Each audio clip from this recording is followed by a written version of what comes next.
आवाज news true voice. నమస్కారం Awaaz news కి స్వాగతం।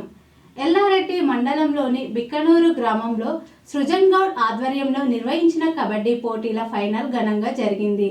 ఫైనల్లో విజేతలుగా నిలిచిన జట్లకు మరియు రన్నర్ అప్ జట్లకు బహుమతులు అందజేశారు। గెలిచిన ఆటగాళ్లు సంతోషాన్ని వ్యక్తం చేస్తూ నిర్వాహకులకు ధన్యవాదాలు తెలిపారు। ఈ క్రీడా పోటీలు గ్రామంలో ఉత్సాహాన్ని నింపాయి।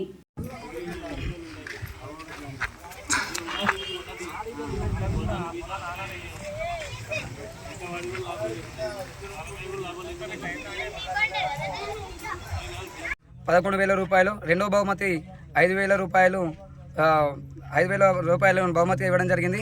దీంట్లో మొదటి జట్టుగా గెలిచినటువంటి వారు బిక్కానూర్ బి టీం, అలాగే రెండో బహుమతిగా బిక్కానూర్ ఏ టీం, ఈ రెండు కూడా తలబడి చేసి రెండు విజేతలుగా నిర్ణయించడం జరిగింది। అలాగే దీంట్లో 32 టీంలు పాల్గొనగా రెండు టీంని ఫైనల్గా చేసి అదే సొంత గ్రామాల్లో నిర్ణయించినటువంటి టోర్నమెంట్లోనే భాగంగా వాళ్ళే రెండు జట్లు పోరాడి చివరికి కూడా ఆ రెండు టీంలు ఫస్ట్ సెకండ్ రావడం చాలా సంతోషకరమైనటువంటి విషయం। దీంట్లో ఈ కబడ్డీ టోర్నమెంట్కి సహకరించినటువంటి పెద్దలు, అలాగే గ్రామ యువకులు, ఆర్గనైజర్స్ అందరికీ కూడా ప్రత్యేక ధన్యవాదాలు।